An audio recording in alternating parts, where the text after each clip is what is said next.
I'm Shane. Numbo. We are Kentucky Fried Critics. Welcome back.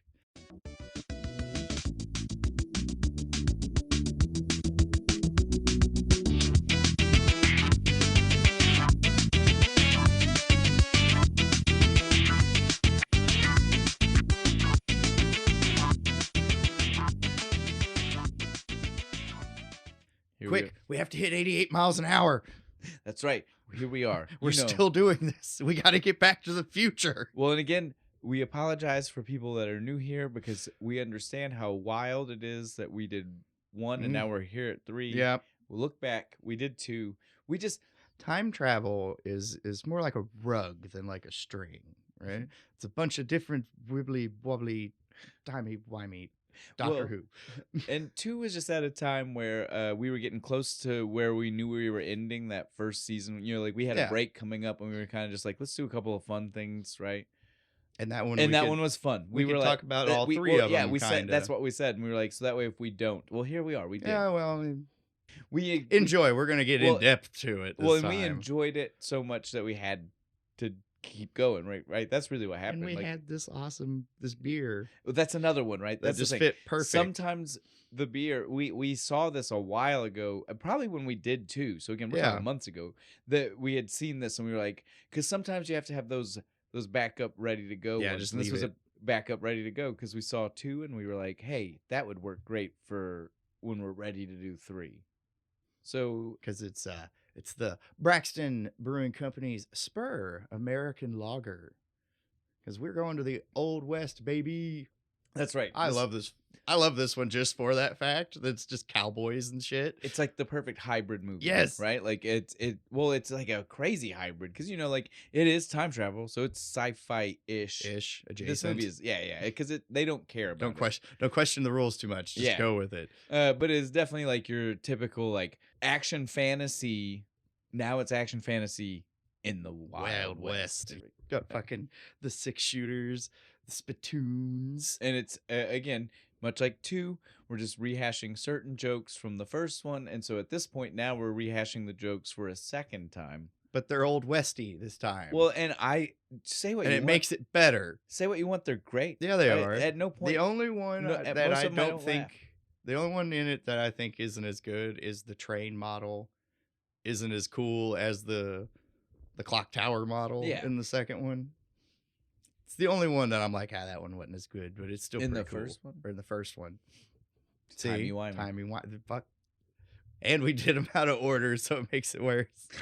Yeah, no, I agree with that. But at the same time, I appreciate that we got one because in 2 there wasn't one. Yeah, it's there true. Was no right. We got the chalkboard. Oh yeah, we did. We just got the deviating timeline explanation. But there was no like model. There was no like. Yeah. Man, that's right. All right, back in the TARDIS. We gotta go and talk to the director again. We gotta fix this. Well, I agree though. Like, how do you do a model version of the split timeline? Like he would have so Doc was gonna make smart. He could figure it out. Well, Doc was gonna build 2 separate Hill Valley models to be like. See, I'm saying one. He's got one here and one that he's like burned with a torch and like markered and stuff. All right, maybe you're right. Maybe we do need to go back and fix this. It'd be great. Yeah. So this one though, like we've already said, it's a lot of fun. And again, I growing up having fondness for the trilogy, as I've already mentioned. Yeah, I mean it's the trilogy. Yeah, you can't just abandon it. You can't just stop. You have to, especially since this one literally flows just directly into it. Did they film them at the same time? Yes. So again, like 1 was filmed to be a self-contained story, right? They never knew they were going to make it 2. Yeah, they didn't think it'd get over like it did. That was just one of those fun kind of endings, right? Like, but the adventures we are could still happening. Keep going. But they didn't know. That's why it was like 5 years later. Yeah, right? It was like that. 90, 89, 90, something like that, right? For the second one. And now it's 91, right? For this one. Like they were, I don't know if it was actually at the same time, but it was certainly like back to back, like literally like wrapped one into the other, right? Like there had to be wasn't nobody doing anything else this year. Well, when you know that you're about to make that kind of money, right? Like that's the thing. Like, I would be super unbothered. At the time, they definitely knew that if they were doing 2, it was going to make money. And so think about it like this, right? This is totally like that cash grab idea of turning The Hobbit into 3 movies. Oh yeah. Right? Like think about it. Like they had a story that they could have made one movie. Like think about 2 and 3. We know there's a lot of filler there. There is. They could have they added shit. That they could have. It would have been a wild story to go to the future, the 50s, then the Wild West, right? Like, but they could have done it in one movie. They would have shortened a lot of shit up. Well, some of it, but we could have done it in a 2-hour movie, 2.5. I'll give him 2.5. These were 2. Yeah, see, I'll give him an extra 30 minutes to hit the Wild West. And right? I think it would have been fine. It would have been totally fine. Well, and not even that, dude. I think we could have cut a lot of filler out of 2. Yeah. A lot of the 50s where we just had the fun of just like literally like, because that was just them trying to show off. Remember like, this shot, but we're going to see it from a different angle. And put Michael, like they were trying to be like, oh, here's a gimmicky fun thing that we can do now, right? Like, hey, look, here. Oh. We don't. Yeah, we could cut all that shit out and just have them get straight to the point of getting the thing, the magazine. I forgot what the fuck the whole movie was about. But so again, I'm just saying they knew they were trying to make movies that were about to make money. They're great. Sometimes people do that and they're horrible. The third one is actually my favorite one. I don't know if it's my favorite, but I will definitely say it's not my least favorite out of it. Well, actually, I can't say this. Making me say that almost makes me feel dirty. Yeah, it's saying like one you're of like these just is by my least favorite. I'm like, ouch! I don't even want to do that. If we just rate them by quality of storytelling, I don't even. Third one's not the best one. Yeah, I will say that. But it's still fun. It's most fun. It's so fun. And if you grew up watching John Wayne movies with your dad, my dad was I did. My dad was a you could watch this one with your dad. He was a Duke fan. He was, 100%. Can't wait till we do some John Wayne movies. We're just going to get into the movie. As we said last time, if you want to hear us overly break down stars, directors, producers, all that shit. First one's crazy. Yeah. The second one was, the first movie when we did that, so timey-wimey. The first one we recorded, long. The one we just did, which was the first movie, was long for another reason. All of it's the same. None of the people have changed. Like literally none of them. So we can just get straight into it. We even have not Crispin Glover at the very end. Well, exactly. Like it's the same guy. Yep.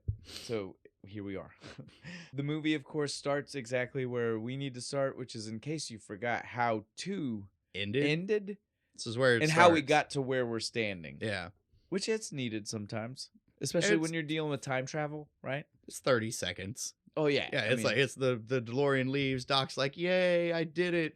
Marty shows up. It's like, I'm back from the future," and he faints. Remember that 2 ended with him in 1955 fixing the stuff from the wrong 1985. Yeah, with the sports almanac, and then Doc got sent to 1885. And he got the letter from the weirdo in the rain. It looked like he was about to fucking shoot him. And so this mob-looking motherfucker, I got something for you. This is literally seconds after that. He is literally running, I guess, the whole way. Because he had no vehicle. He ran from there. He teleported, because if you pay attention, he's literally just like tucked down behind one of the cars, and he pops up and runs. They didn't edit it right. Yeah, should have had him run like literally from off camera, but no, you watch him just pop up from between these two cars. This is probably one of those things. If we find a cut where it's in the original whatever aspect ratio, you probably can't see him. Version. You probably can't see him. I almost guarantee that. Yeah, because we definitely watched the like HD remake. Where so we're definitely getting more footage than wider shot, and all that. We're supposed to believe he just ran from, again, what is way outside of town. He's in great shape, dude. He's not even breathing hard. Well, because he's not a teenager. This is a 30-year-old man. He's been doing that cardio for 10 years. This is that point you have. It's harder to not seem like he's not really that much older, but there's no way you buy him as a high school student. Because this is literally only 7 days or something from when the first. I mean, think about it. Canonically in movie, it's been like a week since this whole thing started for him. Yeah, so it's kind of crazy. He aged 7 days, really.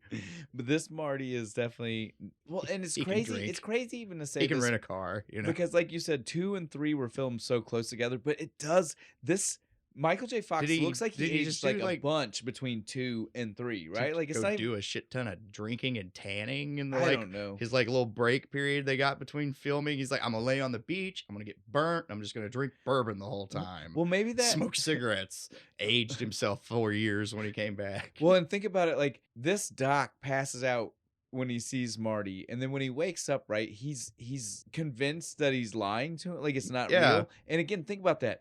This Marty is, like we already said, this Marty is only like 3 days removed from the one that doc, just left, right? That doc has it because he only went through the second movie since this doc. Yeah. How does he look so different that this guy is like, I don't believe there's no you're that way guy. You are old as fuck. You're like a 30-year-old man. Marty was a teenager. Well, he'd already gotten past it and trusted him, right? Yeah. And he's back to the Future Boys, and not in like a fun way. He's like in that mean kind of way again. He's like, okay, Future Boy. Tries to lock himself in the bathroom again. Tell me, Future Boy, if you are you, how do you know that I am in 1885? Because you sent me a letter. And then he laughs about that. Some guy just showed up, and he's like, yeah, to the minute. He hands it to him. Huh.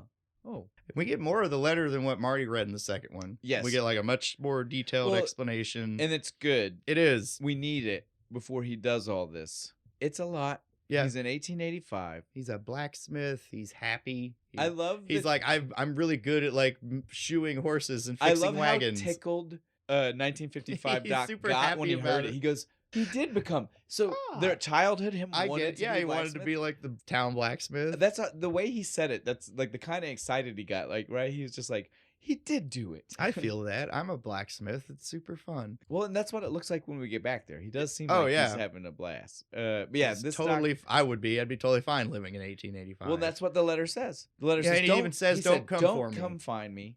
You don't. Here's where the DeLorean is, so you can get yourself back. Well, and he's like, and destroy it. Yep. As soon as you get done with it, this thing has caused problems, and this is so funny. This doc looks at Marty, and he's like, problems, and then he says, "Don't tell me." Yeah, I don't want to. Isn't that stupid? This is the same doc who literally seconds after Marty left is supposed to have changed his mind and taped up the letter. Yeah, the one that he ripped up where he's like from the first movie to save himself. So this guy totally would have been like, no, tell me. Tell me. No, we need to make sure. I've already decided that fuck the timeline. I'm not going to get shot. So tell me the rest of it. This guy would have been like, fill me in on what you just did, right? Like, tell me about this adventure. Need all of the fucking details. What happened? But as far as the movie wants us to believe, this doc, 1955 doc, literally has no idea about the events of 2. They imply that he literally said, I don't want to know what that was about, but I will help you get to where you need to go. What the letter says. The letter said, I will get you home. It said to get you to 1985, I will do that. I like this. He's just like looking, he's like, there's a map and stuff. He's like, oh, it's in that old mine. We may have to blast. Cut to boom. Well, before you... Old school 50s blasting cap, too. I love it. Well, I loved it, too. I love that because I think the doc would have just gotten chemical. I think he would have done it that way. So I love that they show us him getting the blasting cap because that's for fun. He was like, I want to have fun. Oh, and it's the 50s. I'm sure it was way easier to get that shit. Before we address that, though, you skipped past something that we had both already said was wild that we have to say. Oh, my bad. No, it's okay. The microcircuit. Oh, yeah. The letter told him he was going to have to make a microcircuit.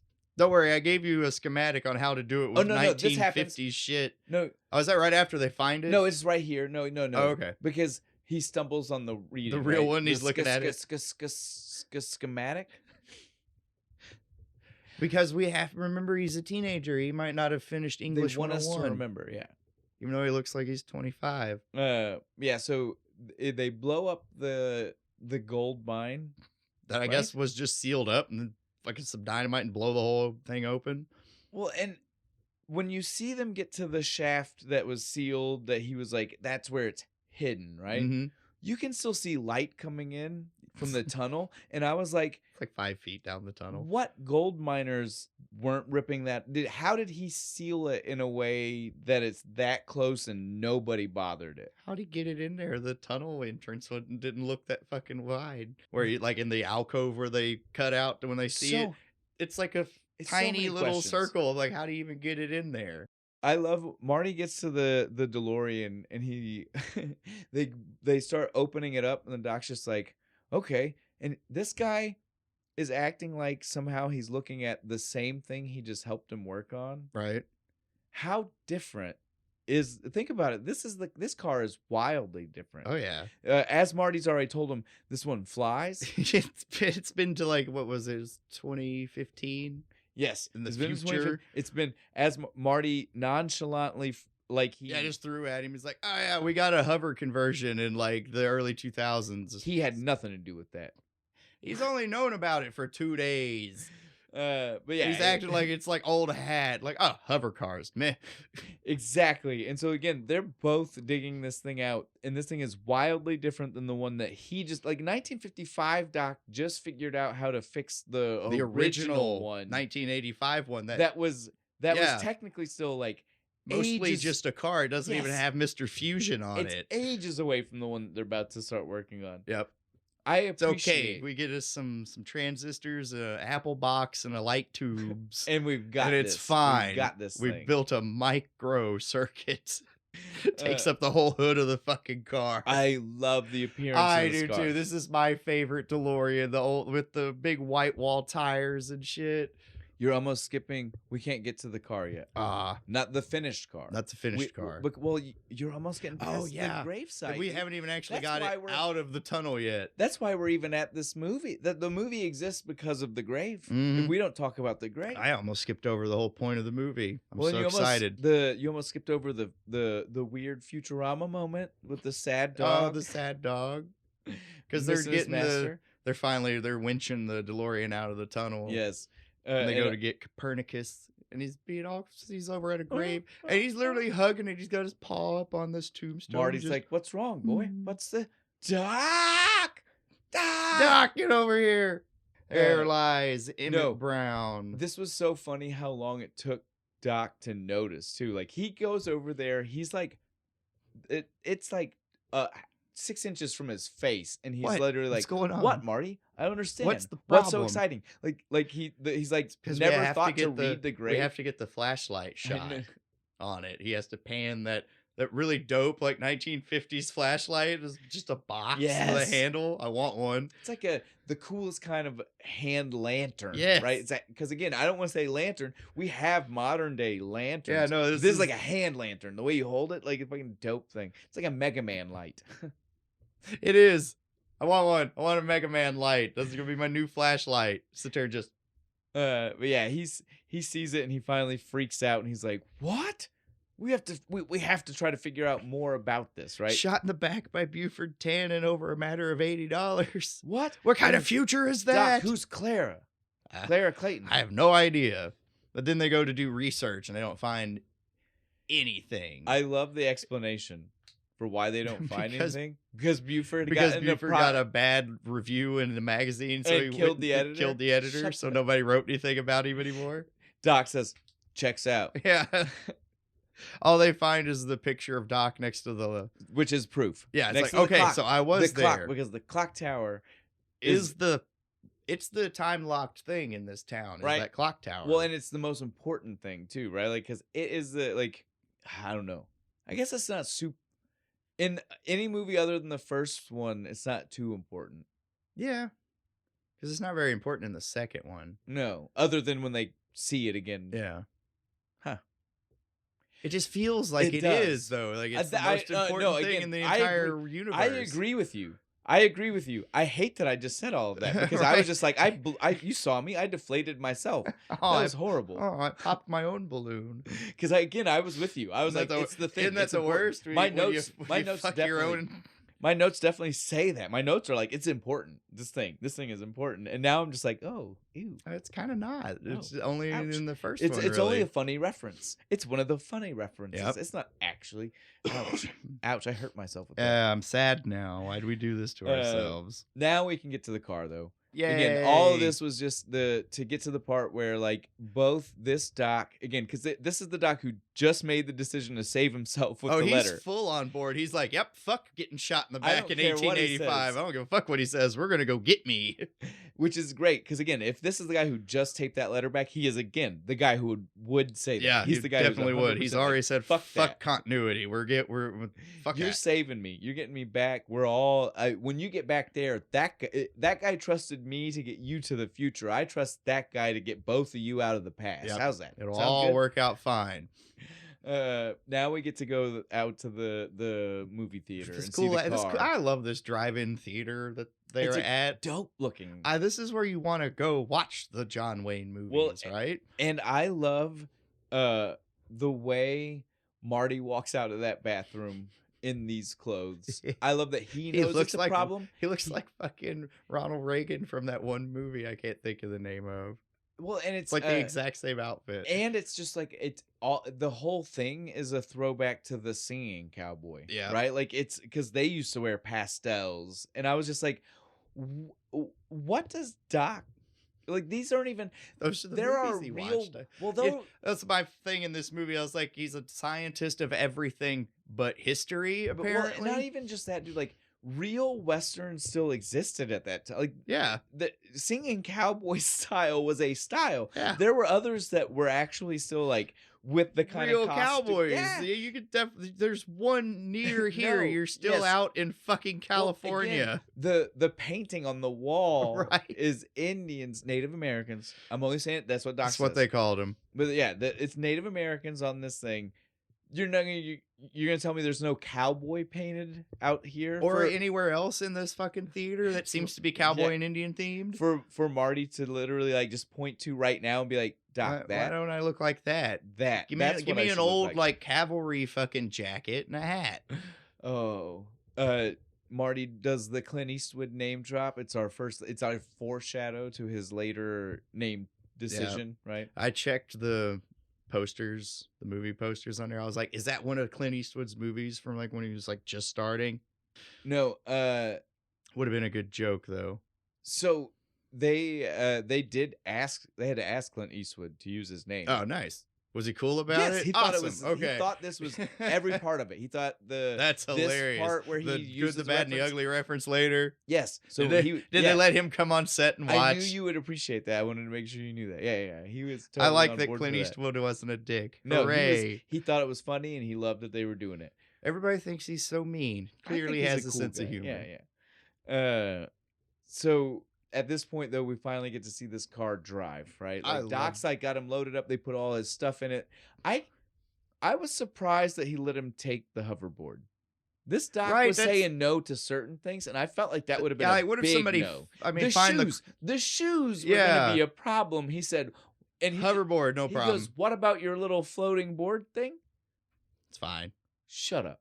Nobody's going to know what it is. Well, I guess it's maybe just because he was like, well, he did tell him to put it in the trunk, right? Yeah, that's true. I feel like that goes back to that. The Doc didn't want to know about what happened in between. Oh yeah, he's just like, so I don't want to know what that thing is. Well, he doesn't know that it's from 2015. Yeah. He might just think that it's from 1985. Yeah, so he's true. Like, this is just Marty's. This isn't. He's always had this. Marty didn't steal this from further into the future. I feel like maybe this Doc does have like a very 80s color scheme. Yes. There's no reason why you wouldn't think. Well, not that this Doc would know. That's true. That's more for me. Okay, we gotta stop. This just for me though. The timey-wimey gets weird there. Yeah. Finally, though, we get to see him drive off towards the theater because he wasn't thinking fourth dimensionally. Toward the Native Americans, they're gonna be there when I'm gonna crash right into them, Doc. Marty, you're not thinking fourth dimensionally. In the 1885. Those Indians won't be there. Fuck, he was wrong. The best joke. He was so wrong. It's almost the exact shot. Too. It's so outlandish and it's so crazy to be like that it happened. Yeah. Because again, like it's not even just saying like they're in Indian territory. The Native American. We gotta stop. We gotta stop. The movie. The you Native get in your head Americans. of saying the movie. Yeah. Proud Native people. But so yeah, the Native Americans. It's so funny though to be like. Not just that they're in territory of Native Americans, that like they're in the exact spot at the exact formation too. Yeah. There's this. It is that painting when he gets there. I laugh so hard every time. It's not even that funny, but I laugh so My hard. favorite bit is after he gets away and he hides the car in the cave, and then he looks up and he's like looking around in the cavalry. It's the cavalry! And he jumps down. That's the part that gets me. It's again, it's a fun little thing. He flees into the cave. Yeah. Realizes it's gas. Yeah, he ripped the gas fuel tank line. Has been punctured. Was it an arrow, right? Something. I feel like I think the arrow was just in it, and he was like, "What the fuck?" And he pulled it out. The gas line was separate, but he saw it leaking. And then the bear then chases him out. Chases him all the way to the McFly farm. That's literally right next door. In their research, bottom of a fucking cliff, apparently. Well, but in their research of all this stuff, we saw him. He saw the McFly picture. He knew the McFlys were here. They didn't know that the McFly property was right next door to the place that they were driving the car. You'd think they would. It should have been on like a map of the historical record, land. Fuck, they have to pay taxes. They had no idea. There are ways to find out who owned what in 1885.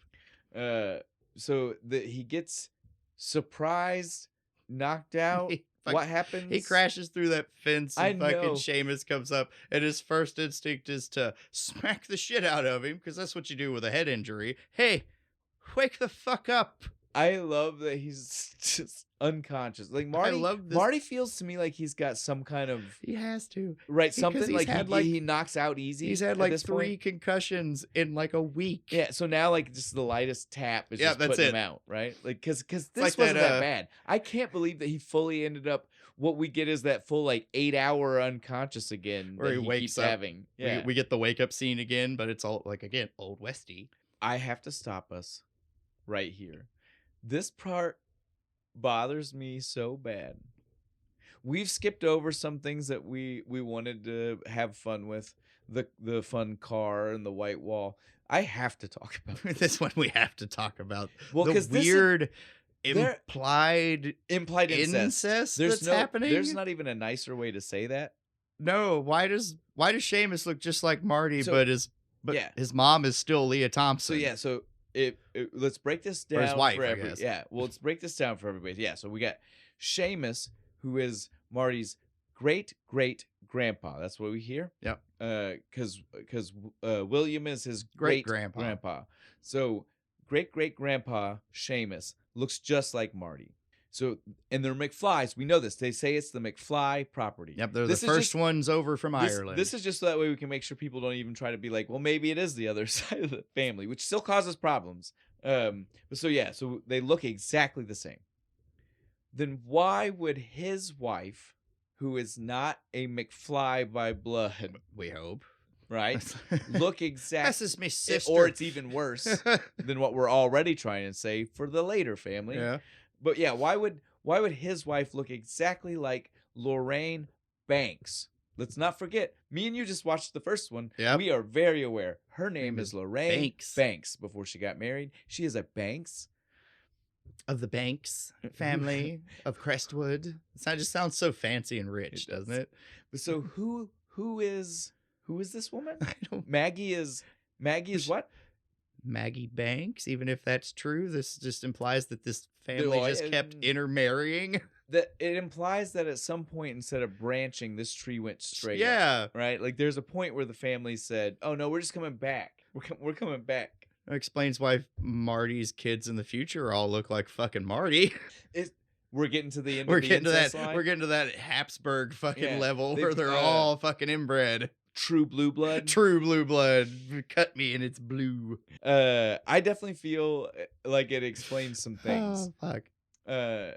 I'm sure the filmmakers didn't do it intentionally. They didn't. They didn't think of it. It's just for fun. Yeah, right? They were just having it's for fun. Sci-fi nerds like us to be like, well, I mean, if we're gonna follow some like actual science logic here on if this is a real thing we can do, there's no fucking reason why Leah Thompson should be playing his great grandma. Someone, again, it's for the joke. It's for the we wanted actually her to be the one to wake him up, right? And so we can keep that joke going for a third time. And that's the only reason. It is. Her character is here for one scene past this, and it doesn't need to be her. No. It's only her for the 15-second wake-up conversation. We could have hired one of those like Hallmark Channel Leah Thompson lookalikes that they hire all the time. Right?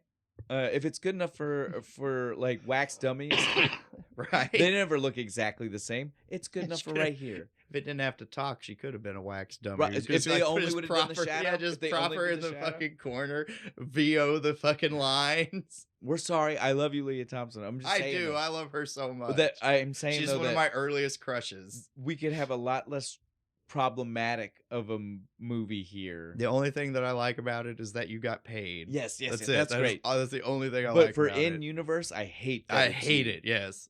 And it causes issues. Yes, it gives too much of a good explanation to why Marty's kids look the way they do. All right. All right, we're done. Yeah. We're done with the incest. We're done with it. So though Seamus gets home after Maggie wakes up Marty, I love he gives his accent. fake name. Well, I love both of them. Their accents Maggie are so good. But yeah, so he gives the Clint Eastwood name to her. Of course. Yeah. Well, I'm in the Old West. I'd do it. If I ever did it, I bet your ass my name is John Wayne. Well, this is what kills me about this is he started to say Marty. He did. And then he goes, nope, Clint Eastwood. I'm like, couldn't you have just said Marty Eastwood? Like, yeah. Why did you already said your name? And this isn't Calvin Klein. She right. didn't see she it didn't somewhere. See it. Yeah, you have all the options. Carte blanche to say what you want. My name's Martin Eastwood. But he goes with Clint. When Seamus comes in the door with the food, he's just like dinner. Two let's rabbits. do this. He's like, oh, you're awake. Good. Awesome. Then they start to have dinner. I love when Marty he spits the fucking shot out. That's the thing that can happen when you hunt your food. Drinks the water. That isn't water. I hope she boiled it at least before she gave it to him. That was swamp water. Oh man, it was thick. Marty's just holding this. It looked like it was worse than this beer. It's like holding it up like it was literally thick. Yes. You know what I'm saying? Syrupy almost. So Marty kind of pushes it away. All while this is going on, Seamus is like, okay, it's all right, man. I'll help you get on your feet. I'll give you a place to stay in the barn. I'll give you a hat. I love that. Some clothes. I'll take you down to the train station, to the train tracks, and you can follow them straight into town. I'll even give you a hat. The McFlys seem like they're very friendly people. Well, Seamus seems like he's very friendly. Well, Maggie's not a McFly. That's true. She married into the McFlys. Apparently, whatever her last name used to be is a very mean people. She doesn't want nothing to do with fucking Marty. Remember that again, like in our previous Leah Thompson was the opposite. Yeah, they were nice. I mean, she also was horny. But yeah, this one at least doesn't want to sleep with. She shut that shit down immediately. Although that is a little bit weird since he does look exactly like her husband. Just minus the fucking facial hair and the weird color. Irish mustache. Yeah, so she is though ready to not only toss him, she is mad at Seamus for even letting him stay. This. She's pissed off about the hat. She's like, no, fuck him. Don't give him a hat. Seamus talks her down. They walk back over. Marty kind of is like, okay, thanks for the dinner. I appreciate all this help. I'm definitely down for that. Last thing we get is her being like, oh yeah, that's little William. His great grandpa. And shit. He picks him up. He's like, so you're my great grandpa. And then you hear the first water. McFly in the Americas. Yep, very important. And you peed all over me. It's dripping because he holds it up. It's just dripping. The slow reveal because you can't see his face, so you don't know how disgusted he is. Yep. You think it's still like fun, right? He's like, and then he says peed, and you see just like nasty yellow. Because it's just soaked through the cloth diaper onto him. You realize horrible. At least his Uncle Joey didn't pee on him. Right. At least he was just kind of happy in his cage. At this point, though, we get to see Marty's on his way into town with his silly bowler hat. I love this hat. Can we address how insane it is that the two of them look so different wearing that? Like Seamus and Marty wearing the same Seamus hat. Looks kind of it works. It works good. Marty looks apparently comical. You need that mustache, right? Otherwise it doesn't work. The full chops. Yeah, the mutton chop into the mustache. Something about it worked. When it was on Marty's head, I was just like, man, that's not right. Look horrible. It looked like he took a sock Just tucked it on his head. He's walking in his Nikes. Fucking walk through town. The stagecoach almost hits him, and he just has to jump back into the horse shit. I kept wanting to say dog shit for some reason. You could say manure. Because he walks past the guy. I hate manure. Well, and he walks past the ancestor of the guy who has the manure truck. Jones. Yes. I want his first name to be Artemis for some reason. Artemis Jones, manure removal. I just appreciate the continuity here. I do too. The town has a manure guy. And it always all the way up until like the 80s. As far as I don't know if we see it for sure, but I wouldn't be surprised if in the background it's the garbage company in the 80s. I think it's Jones Garbage Removal. Stop. That's awesome. Yeah, so Marty, though, like I said, it's funny to see him in his shoes because he got told not to do it. He does it as if the clothes didn't make him look out of place enough. Yep, and the silly hat. Well, the hat at least was actually from the time period. He's still wearing the pink fucking clothes and some Nikes. Tassels. Yeah, like I feel like Seamus should have helped him out and gave him some clothes, a shirt, right? Like at least then he would have maybe just as like cheapest, shittiest with a hole in maybe it. Maybe the hat would even look better with a shirt. Yeah, right? Like maybe like literally this pink shirt throws everything. Just throws the whole fucking thing off. When he gets to town though, he's like, all right, we get the first little bit of our hill valley, like it's like we see in every movie. It's like, this is how it used to look. Oh, look, they're just starting to build the clock tower, and hey, where the school is now a fucking saloon. I think, isn't that what it was? Yeah, yes. It's where the bar is. I think so. It's funny. either where the bar is either where the school or the diner is at. Mm-hmm. Mm. It's probably the diner, since it's basically just the diner Well, and this scene. is the guy, right? This is the dude that... It is. It's the guy from the diner. Is the barkeep. Because the family, again. Yeah. I guess. Nobody in this town does anything different. Everybody just passes their job down to their kid. So he walks in. This was so funny to me. Does it really show... They were like, why did we have to showcase that Michael J. Fox is short? Like when he gets to he stands and he can't see. Kind of peek over the top of it. Well, and he has to stand to the edge of it, right where the little cutout is. That joke doesn't even get to work in the like where you would actually walk up to the door because he's too short to stand there. He's got to go to the cutout and kind of peek. Why did we have to do that? None of the other movies make short jokes at him like that. The cinematographer was an asshole that day.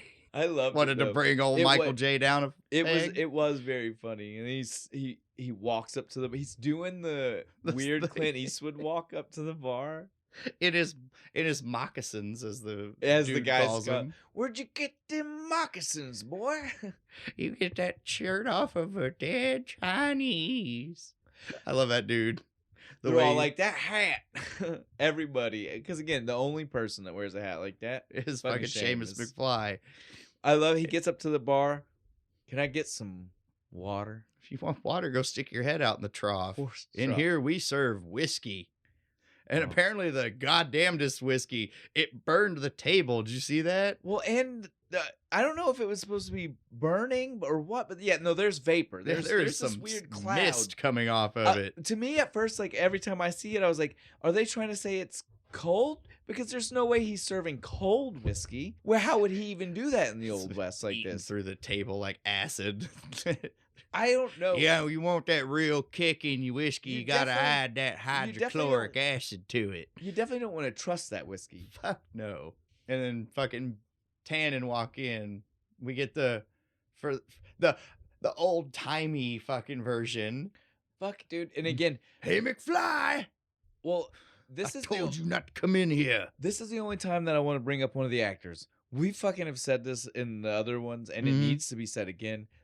Fucking Tom Wilson is the only one of these guys who fucking pulls off being a different fucking person every time. Every time. I see Griff, I barely believe that it's actually the same dude. Yep. It's the same dude. It's like, I'm like, no, that has to be like his cousin or something. Right? Like, it looks close enough, but again, like, I'm just like, it's a different guy. No. When I was a kid, I thought it was. The older version in alternate 1985, I'm like, dude, God damn, look at him, right? Like, he pulls it off. He wears everything, and it looks fucking the real. Fucking mutton chops I love it. Shit. And looks like fucking superstar Billy Graham. When I was a kid, 100%, I did not know that was the same person. No, not until I was in like high school. I thought they cast somebody else. Because again, you can't like he's got and his face is dirty, and it's under that he wears the hat so low. Fuck 100%, dude.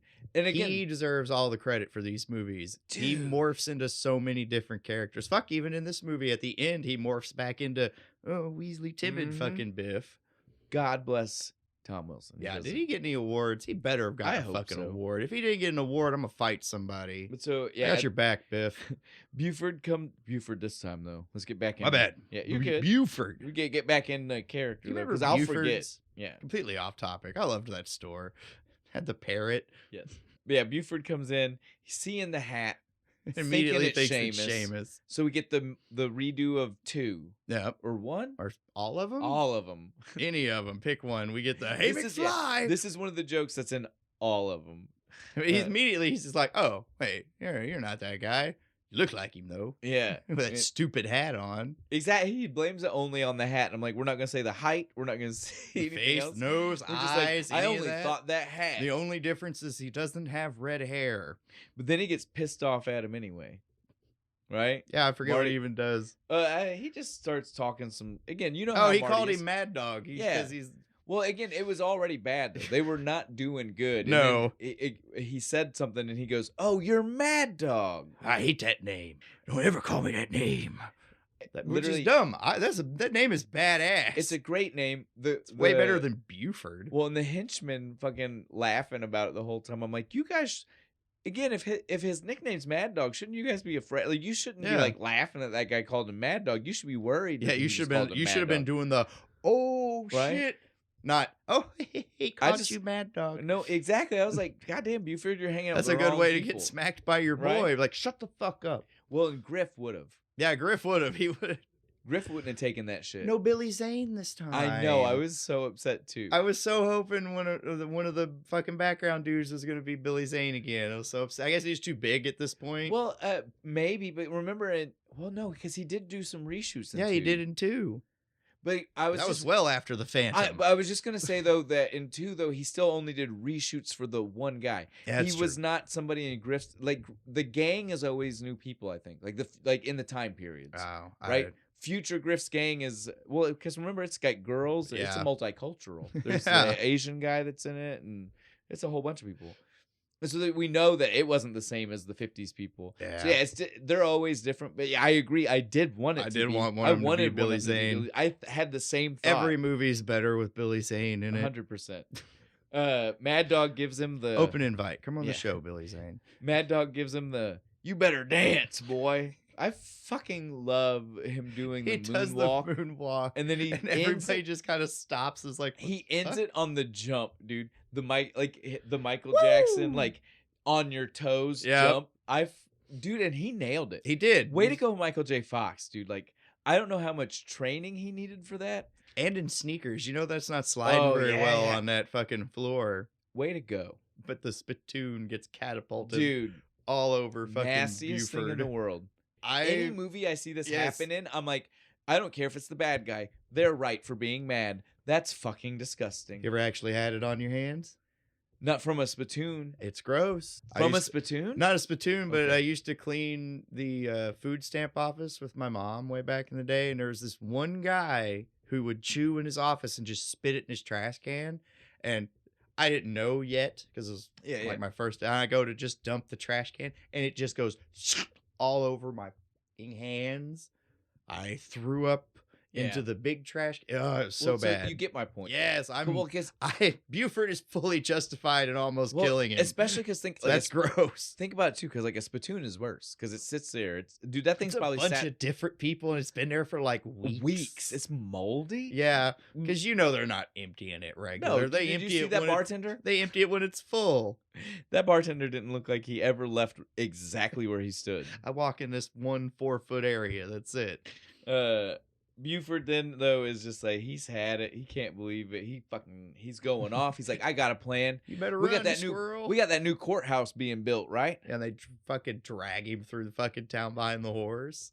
He said, this is the old timey West version of our chase scene. Like I said, there's no neat little board gimmick to get him out of it this time. I love that when I told you that last time, you were like, "Oh shit, it is." But it is. I've never thought of it. But now when you watch it, because he doesn't get away this time. But when you watch it, tell me it doesn't. It is. It's almost shot the same way. You're seeing the same stuff. He knocks a bunch of boards over, like when he breaks the fence, like when he, you know what I mean? Like it is literally it was the weirdest way to give us that moment. That one, and to like for the one time it to not work out in Marty's favor too, because he gets. And they actually did this to Michael J. Fox, didn't they? I know. They actually like hung him for real. He passed out and stuff. Yeah. It's a little too hard, guys. Like I wanting to get the shot. Can we give him a little hook, something? It looks real. It looked great. It was real.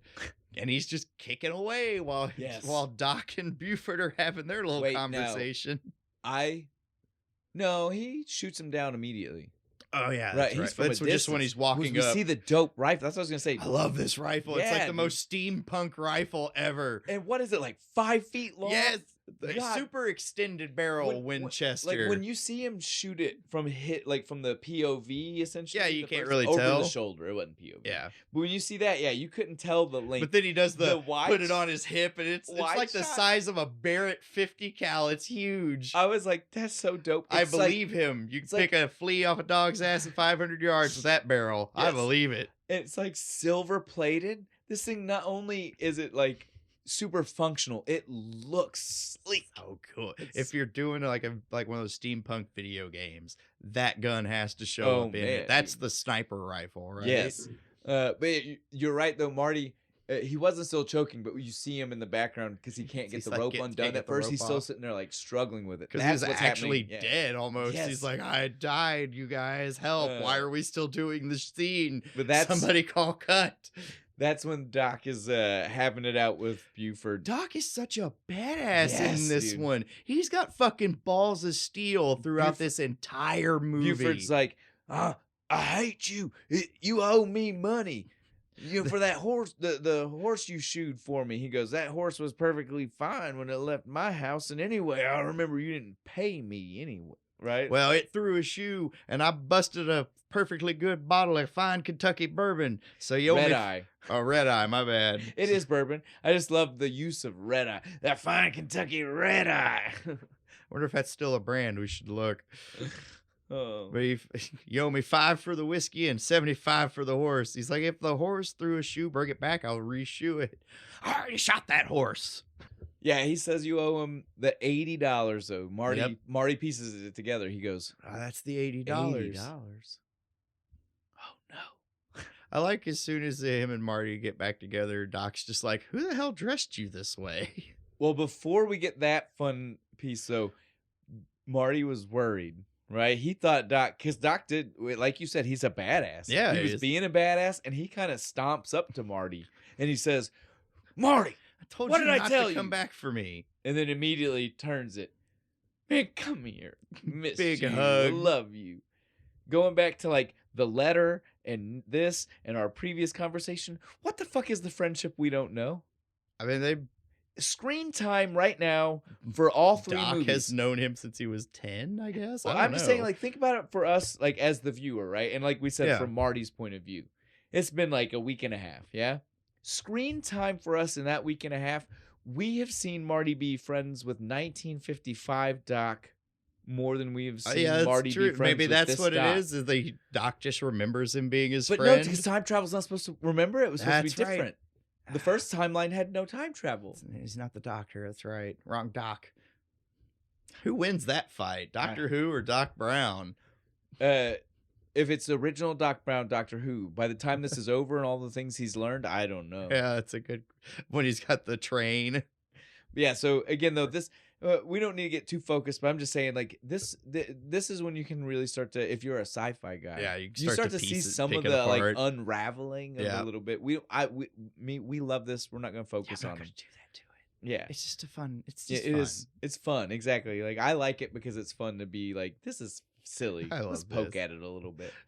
I love as soon as Doc gets a hold of the picture, he's just on board. Like, oh, okay, cool. Let's get me the fuck out of here. Well, again, that was one of those conversations that first Marty seemed like he didn't want to bring up, right? Yeah. He was like, Doc, listen, This is why I came back. You're gonna die on like, Monday. Those are the things. This is again, like we already laughed about the 1955 Doc for, right? Like he was on board because that was the guy who 5 seconds ago made the decision. He taped the fucking letter back together. This is the guy that when you gotta think about which Doc we're talking about, right? This is the Doc who, as far as we know, waited 30 years to use said letter as a thing to save his life, right? Like, at what point did Marty feel like he needed to be worried about telling Doc why he came? Like, he should have known this guy was going to just immediately be like, "Oh yeah, you're right." I love it. He's looking at the picture and shit, and he's just like, "Damn, wish I'd have paid him off now." Yes, I love that. It was so good. But it might not be too late, right? No, he did. No, yeah, that's right. He shot at him. Never mind. While they're walking, that's what is also when Marty mentions Clara. The first time, and literally, Doc is just like, I have no idea. I've never heard of a Clara. 2 seconds later, the mayor shows up. Hey, remember that? By the way, that school teacher you said you'd meet at the train station? She's gonna be here in a couple of hours. Her name's Clara Clayton, and stuff. And they're just like, oh, you think that's the same chick? And Doc's just like, Marty, come on, man. I'm a man of science. I'm not just gonna immediately fall in love with this chick while he's fiddling with the Rube Goldberg machine, the new one that makes ice. It's awesome. I love because again, this was to give us our feel for like the first movie, right? Yes. It's the feel like of what the garage was like. Quick, turn that valve over there. Exactly. That's what I was gonna say. It's a Rube Goldberg machine that he had to do more work on, right? Because he couldn't have a servo. Yeah, you got to control the pressure. Yes, shit. I love Otherwise, it only makes the one ice cube. That was still murky and nasty. It looked like the water. Brown ice it was cube. The water that was in the cup as ice. You think Doc would have come up with a filtration system, right? I love the way he held that cup up. Iced tea? Oh, thanks, Doc. I'm fine. Man. But then he's there. Marty's telling him, he's like, "Yeah, dude, it's okay. We'll go get the DeLorean. I've got it hidden in a cave. It'll be fine, but we got to find some gas because the fuel line ripped." Well, he's like, "We got to fix the fuel line and find some gas." Doc just immediately, Doc, this guy like, Christopher Lloyd's acting here, just the slow. Oh God, we're fucked. That's it. The end of everything. There's nothing. We can't do anything. And Marty's like, "What do you mean?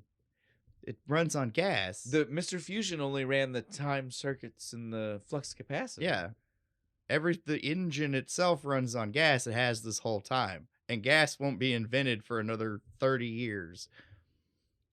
We're kind of fucked. So does that mean that Mr. Fusion also, when he said why doesn't the flying work? Are they connected? I don't know. You know what I'm saying? It's got the 1950s tires on it. Because again, Marty had to think that it didn't need gas because the flying one didn't need gas. This is the flying one. I'm so confused. Because again, he drove it here. He had to realize gas was important. Is this one of those they wanted us to understand he's a dumb high school kid to not understand that gas didn't exist that way in the 1800s? I guess. Right now, if there are any high school age kids listening, if you're under 18, you probably shouldn't be. We cuss a lot. Yeah. We're drinking beer and you can't legally buy it yet. Yeah. Get off. Go away. But B, if you are still here, tell your parents to watch us, but you get out of here. Well, if you're still here, please tell me that you wouldn't have not understood that gas was not a thing back. Like you would have known that, right? Yeah. Like, I mean, don't. I think we're still like 5 years off from the first Model T Ford coming out. Like the thought of a internal combustion engine does technically exist. I think it might be more than that. It's more like a small patent thing. Because it's like nobody's made a car yet. 1885. This is more so like steam engine. Yeah, it's not until like 1890 something. Yeah, we got some time. When the first Model T Ford start coming out. Fuck, I wish I was better with numbers. I can't keep them in my head. It hurts me that they want Marty to be that dumb. Right? Because he shouldn't be by this point. No. In the first movie, fine, I'll buy it. He's just a punk-ass high school student who wants to play his rock band and skateboard. By this point, he's been almost through time and space. Well, he's been almost abandoned in several different time periods. He's had to become clever. Dealt with crushing anxiety. Right? He should be smarter than this. He should have been like, well, he should have assumed Like, I ripped the fuel line. We need to find something to run it. Yes. Which they do try. Yes. The horses definitely weren't going to work. Fuck, dude. I thought it was insane that they even thought that would work. To do the horses. Doc knows, again, the only way that ever would have worked is if Doc would have made the car out of a different car. You know, the time machine of a different car. The DeLorean is stainless. Like, that thing is a heavy fucking car. It's all steel construction, baby. This is the moment that Doc was probably like, man, I wish I would have picked a Yugo. Right? Something you could just, like, pick up, right? Because maybe the horses. Was that car that Steve Urkel fucking had? Yes, with the like 3 wheels and the whole front of it. Yeah, the little tiny Euro BMW thing. That might be able to do it. Yeah, the horses to me I thought was wild because I was like, come on now, Doc is a man of science. He had to know like drag, weight, things like that. We're never gonna let the horses. The director had to have it. He would not listen to the science. It was a cool shot. Going to the science, the next shot is them trying to make their own thing. I feel like they could have done this. Yeah, this could have been like an ethanol conversion to an engine. Doc should have been able to figure that out. Yes. Or not even have to be just ethanol. Alcohol. Well, I've seen plenty of people that just take like a diesel engine and then you can put tons of, if it burns, you can generally work in a diesel engine. Like I've seen the dude who like he puts everything. He puts like used fucking other chemicals and shit. Like if it I mean there's no way I feel like Doc couldn't have done this. My friend Chuck's dad ran his lawnmower off of some hooch that he made one time. It was very impressive. Point proven. It tasted like ass. But point proven here. I feel like there's no way they couldn't have got this. I don't think it would have blown the fucking fuel manifold out of it. This was crazy. Well, I feel like that's a possibility, but I feel like Doc knows enough that couldn't have. You know what I'm saying? Like he would have rigged something. I feel like they're underestimating what Doc would have been able to understand about making a combustible fluid. Yeah. Yeah. The fuck, he knows chemistry. He could probably make gasoline. I'm telling you, it's just oil. Oil exists in refined. the 1800s. It's literally it's refined it's oil. Refinery so just take some oil, refine it into the like 5 cups of gas that you're going to need for the quarter-mile trip you're going to need to 88 exactly. I don't know. Finally, though, they do stumble on the idea of the train. Mm-hmm. They're looking at the map and they're like, "Hey, wait a minute." There's this nice straight stretch that goes over the Clayton Ravine. But trains. And the Doc's like, yeah, I think it's right. And they ride out there. I love it. The engineer, he's just like, I mean, I guess you could if you got the engine hotter than the fires of hell and you had a nice straight stretch. But you're going to lose he's like, it's like the fucking thing will blow up probably. My favorite part is when they get out to the ravine, right? to do the check. Yeah. Well, there's no bridge. Doc throws out you're not thinking fourth dimensionally again. In 1985, the bridge is done. When we get there, we'll have rails under us. It'll all be fine. Oh. Marty's still proving he can't. How can he not wrap his head around it? No, he can't. Already had. Well, I guess though the first time Doc said that to him, he did run into He did run into him. That's right. So maybe he's been wrong before. Maybe he's like, I understand what you're saying. It's like, no, Doc. What's going to happen is when I hit 1985, the bridge I haven't like hit like this phase of reality yet, and the car is going to sink through the bridge. He's like, just because trust me. Gravity still works somehow. He's just like, trust me, things go wrong. That's what I'm going to tell you. And I'm going to be trapped half in the just sticking out of the concrete. I love it. But while they're out there, about to ride back, because again, like they're done. Yeah, they're like, I mean, it'll work. This is the plan. They were seconds away from not being able to save her. Right? They were about to turn around and leave. If she hadn't have screamed, they would have just fucked off. They hear someone yell, "Help! And again, Doc is a fucking badass. Right? He rides up, no hesitation, immediately, dude. Fucking full fucking Clint Eastwood. He's the Clint Eastwood in this fucking movie. He snatches her up off this fucking wagon. 2 seconds before it goes over the fucking cliff. We are going to say that, though. The wagon and everything on it went over that cliff, right? There were no dresses. There was no telescope. No, they were all it all over went the cliff. flying. Cut to them taking her to her 2 house later. and they're like holding bundles of clothes. I'm like, so they climbed down this ravine and gathered all her shit up that for didn't her? break, right? Like that's exactly what I said. I was like, way nicer than me. I ain't doing that shit. But yeah, we see she's just like, thank you so much. She does the introduction. Yeah. Clara, Clayton, they're both like, oh. And again, as if we even needed the confirmation with her name, the way they were instant, like the destiny involved, right? Because Doc is immediately just like, I love you. Well, she is too. Don't even. Yeah, no, she's like it too. They're both. It is both. She's Stockholm syndrome. She just got saved. Well, he drops off, and he's like, he even mentions, he's like, yeah, I'm kind of the town scientist, a blacksmith. Yeah. Oh no, she's super hears excited. Scientist. What kind of science? She doesn't even care about astronomy, the second word. Chemistry. She goes at it. She's like, hold on, I gotta go change my fucking underwear. Oh, science. It was crazy the way she starts saying it to him.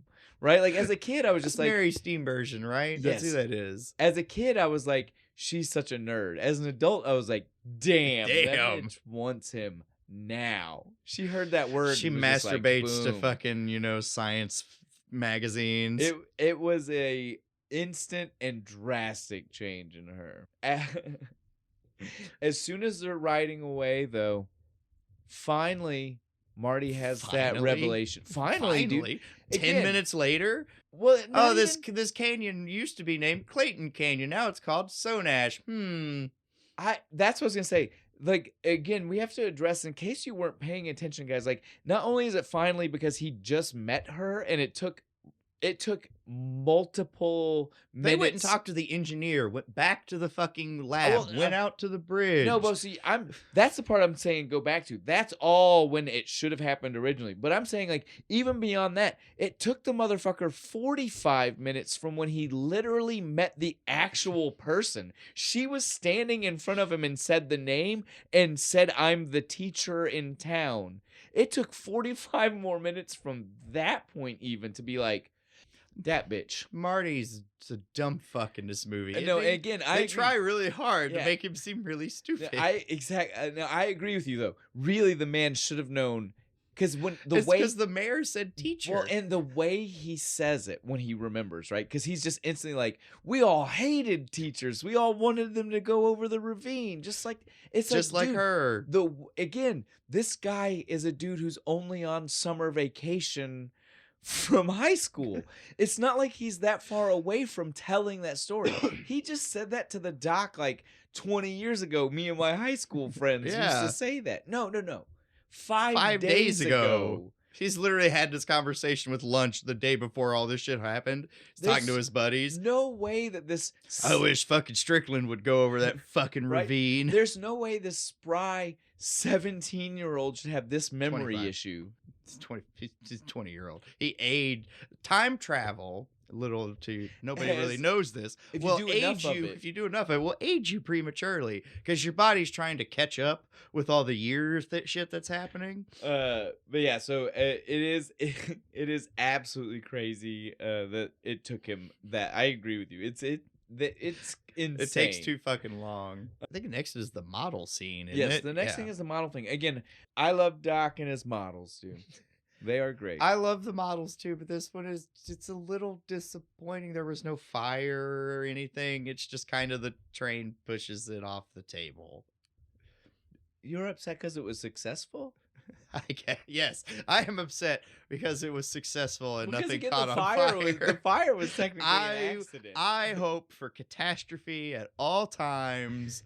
Chaos. So this man has made progress in his life, and you're upset. My models have gotten better. Bo's upset with me. That's right, Doc. Oh man! I wanted the train to explode when it hit the ground. Can we get a little nitro in there? Now, I will say though, it may not be as exciting of a model, right? But for the fact that this is 1885 and he also whipped it up just as fast as he whipped up the 1955 one, this looks amazing. That little DeLorean with the bullet shell fucking rocket boosters, so real, dude. I like that. Yeah, like for it again, like come on now. In 1955, this man took a toy car, This dude said, I'm going to make something that literally looks like the DeLorean. It's true. I'll give him that. He did put some effort in. And the whole Hill Valley the power fucking thing was awesome. He did. The scale was horrible. But I mean, he had Hill Valley and he had the whole train tracks. Fucking and little windmill. No, we're fucked beyond this point. Windmill. Yes, dude, I love that. That's how the reference is for it. While they're working on it, though, of course, who shows up? It's Clara. Just like mirroring the Lorraine showing up in the middle of them working on the car. Yes, it's so good, right? Because they throw the. They have to throw the thing over the DeLorean and shit. So I was like, it's the planning scene, but it's Old West. It's perfect. She's like, I need you to fix my telescope. The telescope that should not exist. Even if they did find it, it is shattered. It would be worse than... There is no way it's just like, oh, the lens is out of alignment. That's right, because that's all it was. He was like, oh, I can definitely just fix it. It won't take me very long. 2 seconds. Tonight. Where the screwdriver. Because it was the same night. That was the festival night. Yeah, the festival. He said, I'll bring it to you tonight at the festival. This festival is my favorite. ZZ Top, baby! Can I tell you something right now? And if you knew this already, that's awesome. I did not know this literally until today. I knew it was ZZ Top on stage. Do you know that because I've told you, I've been on record, I think both other movies, I've said my favorite song in the entire franchise is when they're here. Fucking on the fiddles. Do you know what that is? That's Double Back. Oh, shit. It's ZZ Top's Double Back played instrumentally and sped up on banjos, fiddles. That's so awesome. I did not know that until today.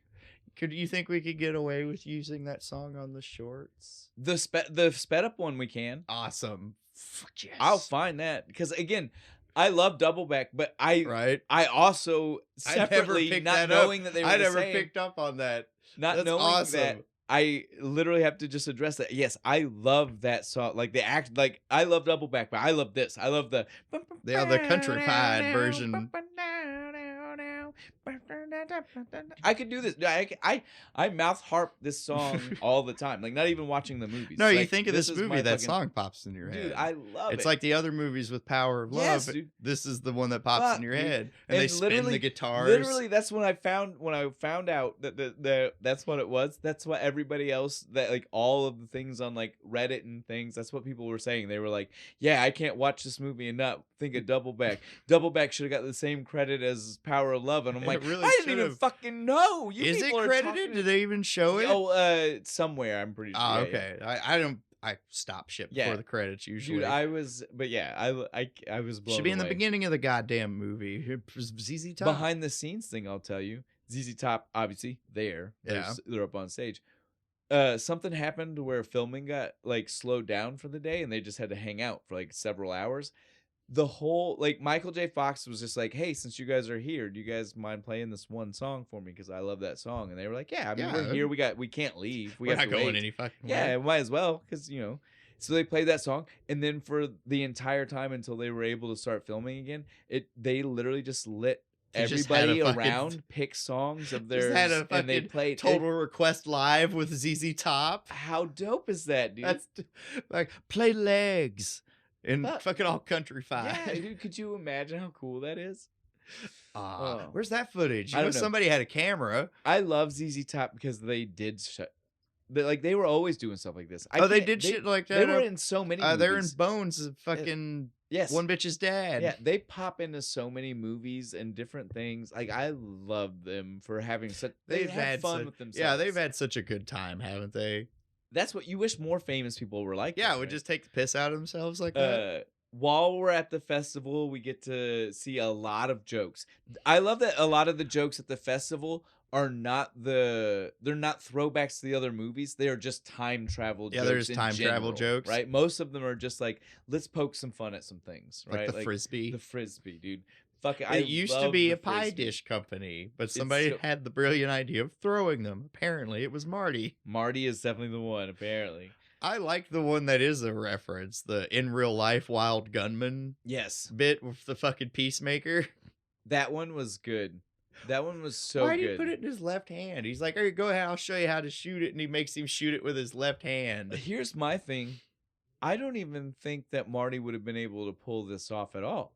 No, He's only good at that video one game game. Skills and real skills don't translate the usually. Weight difference, recoil, kickback, all of these fucking things. 45 long is a fucking bit of a punch. I was like, there's no way he just quick shots right one time only. I was like, maybe give him a couple. Yeah. Give him a couple.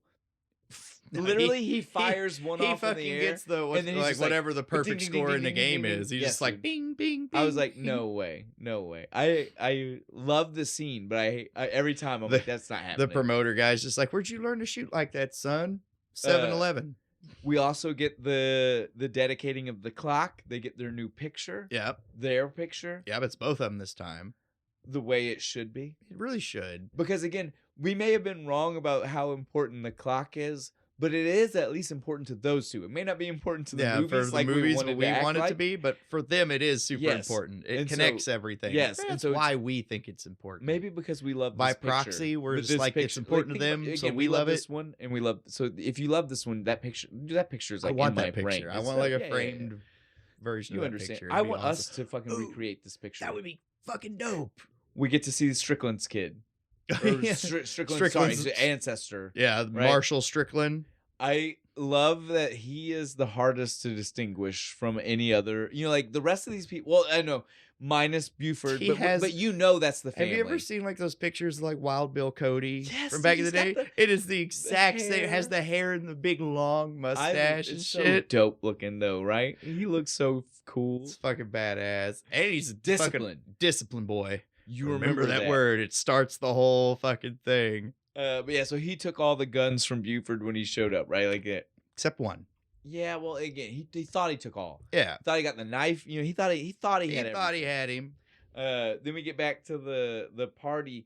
Before we get to see Buford interact with everybody, we have to bring up, as me and you already said, this is Maggie's second scene, the one that's not important. That she just shows up holding the baby. Proves the reason why this could have been any other. She says something about like because he finds the frisbee, yes. And she's just like, "That's weird." That's weird. Well, because he said far out, right? He said Marty said something that was like frisbee far out. Yeah, and she was just like, for us, that's funny. For them, there's like, and she said that. What was that? What was that about? Yeah, it was right there. So again.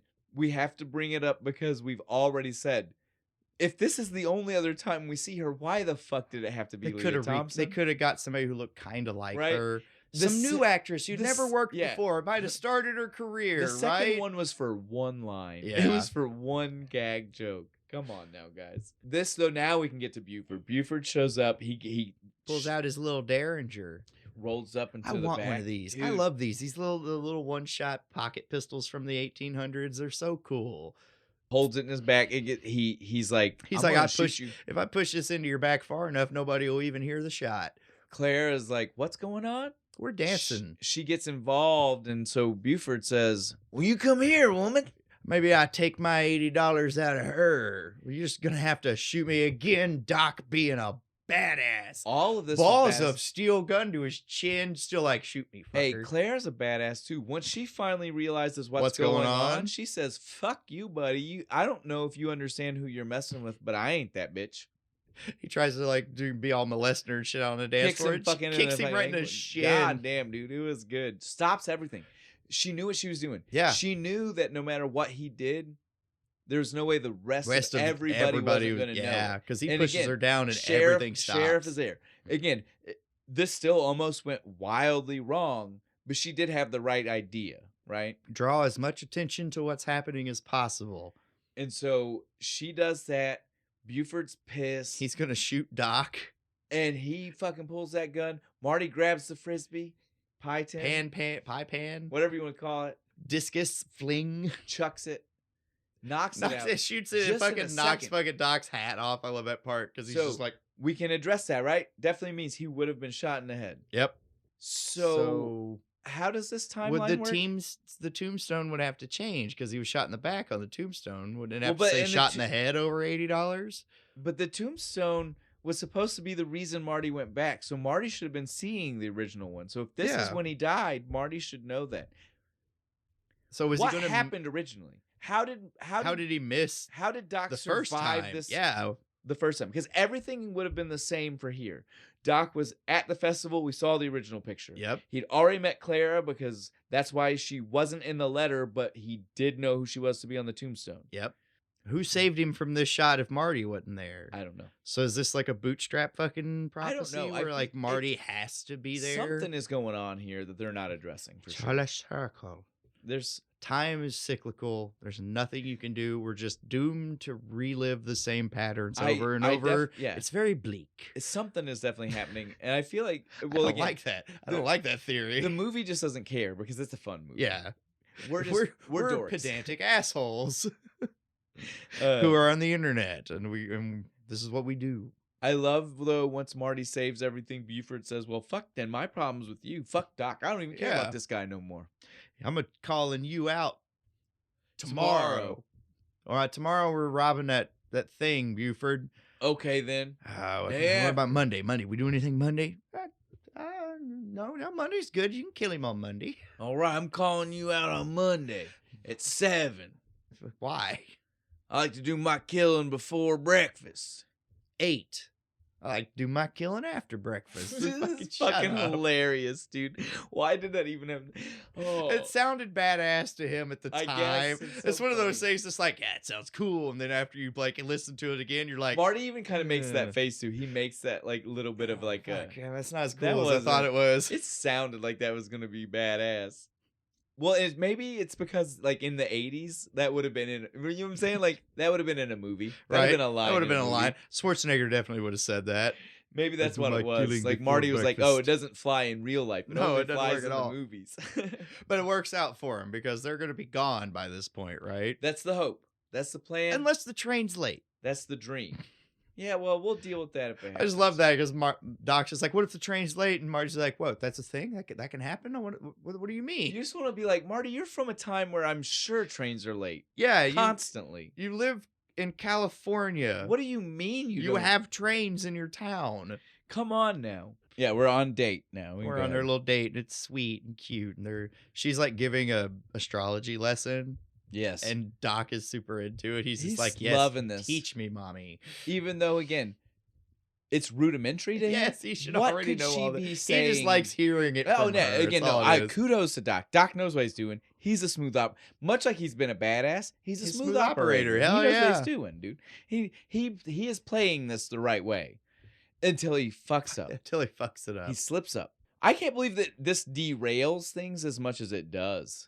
Right. He just slips up. She's like, oh, yeah, Jules Verne. I love Jules Verne. He's like, super excited. He's like, oh, when I read 20,000 Leagues when I was a little boy. And she said, like, what? Wait a goddamn minute. You couldn't have read that as a boy.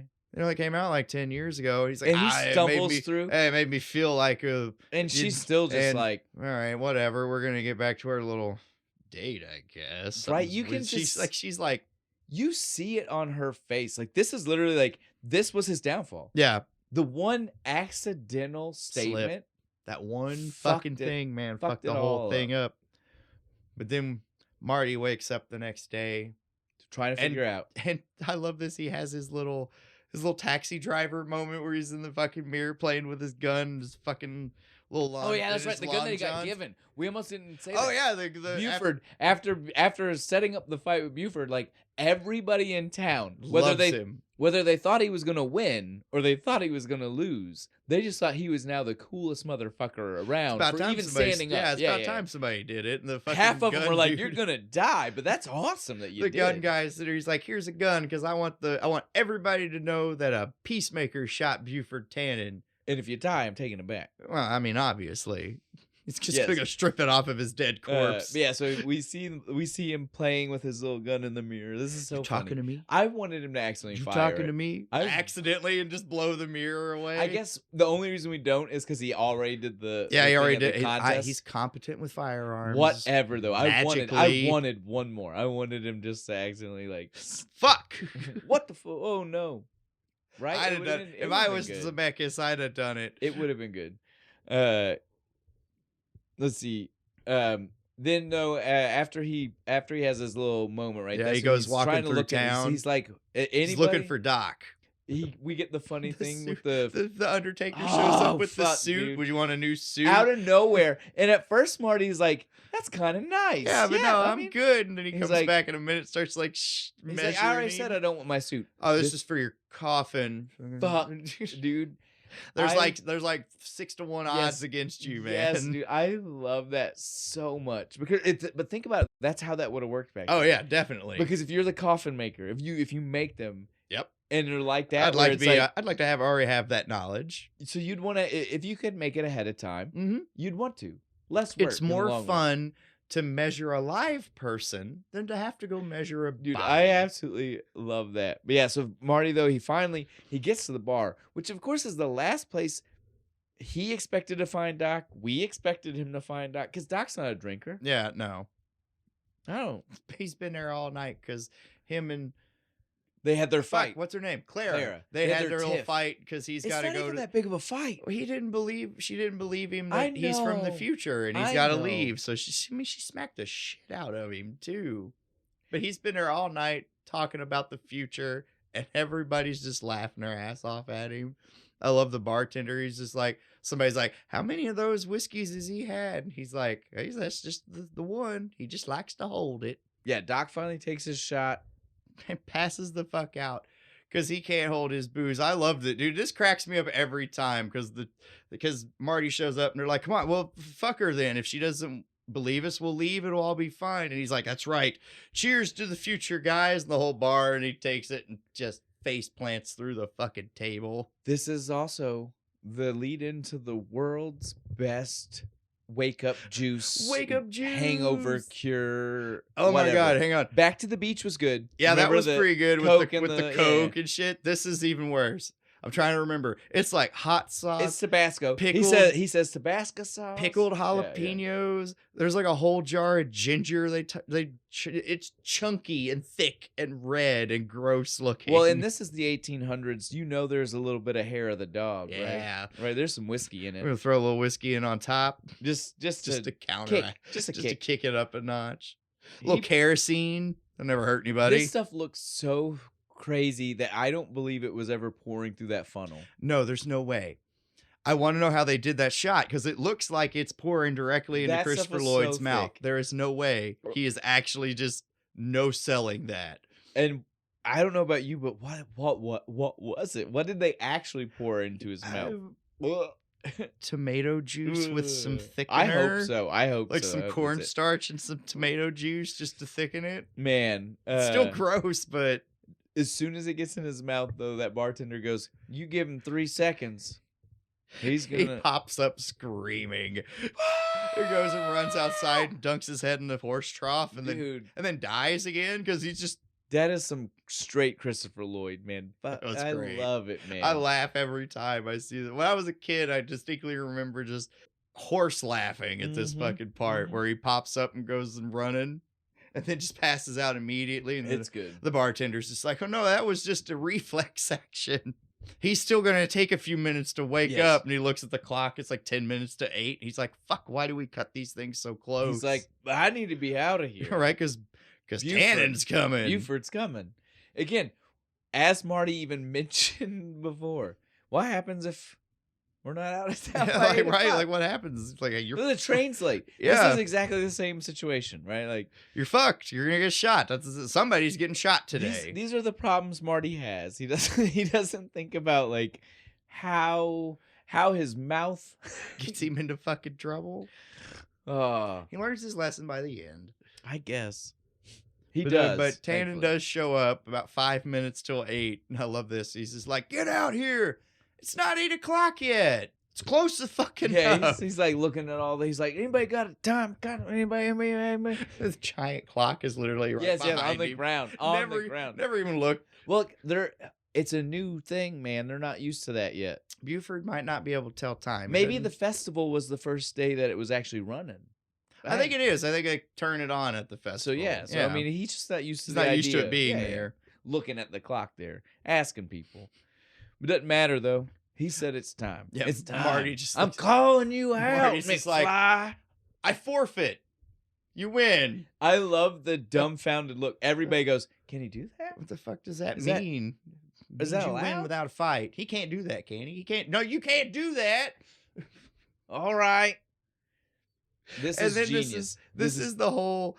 If you don't go out there, you're yellow. Yeah. I love Marty the old. can't help it. I love the old man at the table. If you don't go out there, everybody will know Clint Eastwood is the biggest yellow belly in the West. It's literally like the embodiment of what has been going through the McFly head every time we hear chicken. Yeah, right? Like that's all it is. Is everybody's gonna think I'm a pussy. Well, and it's like, and they slide the gun over to him, and he's all badass for a sec. He's like, I got a gun. It has like the Clint Eastwood fucking. Yeah, he's like, I'm right. You know, the slow tilt of the head and stuff, and then he looks, and then all of a sudden it's just, he's an asshole. I'm not going the fuck out there. Fuck that. You got to back way out of here? Doc wakes up and shit. He's like, oh, thank God. All right, cool. Out the back. Yep. Plan. It was, if Doc hadn't have fucking been talking about Tylenol, yes, they wouldn't have heard him, because they get fucking shot at by Buford's boys. They have to dive in. This is where he finds he dives into the other building with the cast iron stove, and he has that thought again. I love that the only reason I love that moment of like, I've seen this movie, and it's because it's supposed to be because it's from the second one. From the second, yeah. He's like, I just saw this. I just saw this shit. Great flick, great fucking flick. Well, and what's even better is that he's about to use this trick against Mad Dog, right? And Tannen in 2 said that this was Mad Dog's trick. He said, oh, he does. That's he saw it. He's watching The Good, Bad, and the Ugly, and he goes, it's Mad Dog's trick. My relative. That was based on my right. He says something like that. Again, he sees that trick, and he goes, yep, yeah, I know that. This is beautiful because it literally means that somehow he has gone back in time and he gets to flip this on him. Buford just told the story down through the century. I love this, dude. And I love it too, because it's a shot for shot redo of The Good, Bad, and the Ugly. It's so good. Watching Michael J. Fox do the fucking... He takes the bump the same way. The way... He's even like... the when they do the close-ups, he's doing his best like face without trying to go overboard to make you be like, he's mimicking. He's trying to border that line of a Eastwood impression. Yes, right. Because like most people do the Eastwood, they purposely push their chin out and do all the things. He's doing everything to stay looking like Michael J. Fox, but still make you be like, that's fucking Eastwood. It's so good, dude. This is the moment where, again, like, say what you want about the movie. I saw this shit before I actually saw the Clint Eastwood one. You know what I'm saying? Say what you want about this movie. You might think it's hokey. This is dope. This is awesome. They do this so good. The love they put into like making you feel that moment. Right. It's great. And of course, he whips after it's over. He whips off the poncho. Just cracks him across the face with his boilerplate. Cast iron stove lid. That's what. Whatever. The dust coming off of fucking Tannen's head at that shot was gnarly, dude. It would. I mean, it would. That should have killed him. I can't even say anything else. That should have killed him. There should have been no more fight after this. I get it. He like keeps laying the punches in until he hits the manure. He's dead. You hit him with cast iron. We have to stop here. I told you last time that I was going to say it now because I was excited last time. This is my favorite manure. This is my favorite fucking any of the Tannens when they fucking hit shit. This is the favorite I hate manure moment. He goes, manure. I hate manure. Why is it so green in this movie? Did you notice that? Is it just like it's straight grass, nothing else? Well, it's because this guy. So later on, he might be cleaning stuff, right? This dude is literally like harvesting. As soon as it falls out, he's just walking behind the horses, catching it. Right? Like that's how he started this job. That's what bothers me about it is he spits it out, and it's such a vibrant green. I'm like, yes, ugh. I absolutely love like we've said the whole time. He's got that perfect mustache. You see the mustache. You see like the fucking weird way he's holding his Buford face, and he just like everything about this manure one is my favorite. It's so dude. bad. Like, it's so awesome. I like his boys though. As soon as it happens, they're just like, you know what I think? What? I think Buford's going to jail. We like take off running, and then We gotta get out of here. They get chased down by the fucking Strickland and his fucking boys. His posse.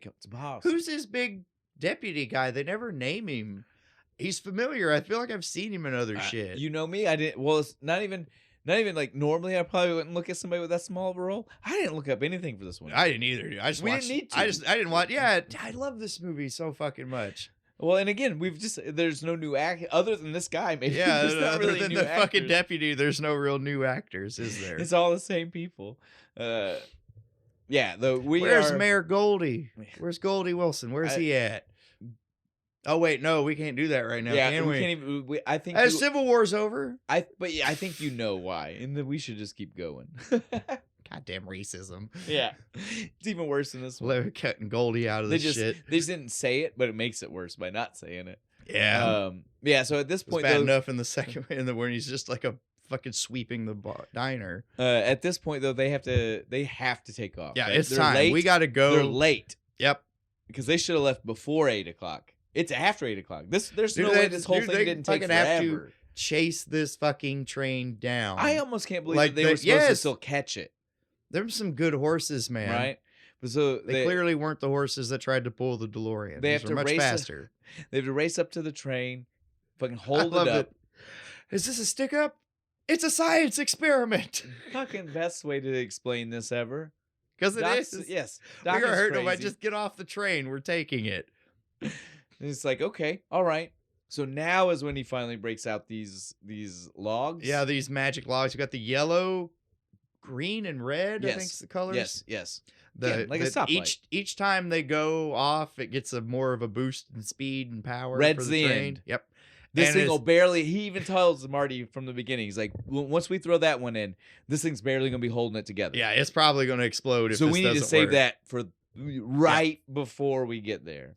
And while they're doing this, apparently Clara was trying to leave town, and there was some guy from the bar was like, "Oh man, there's this real sad guy," and she was like, "Was it my guy? Was he my dude with the puppy dog eyes and the silver hair?" Emmett. Oh my god, way he she loves says me. Emmett, the way she says it, Emmett, right?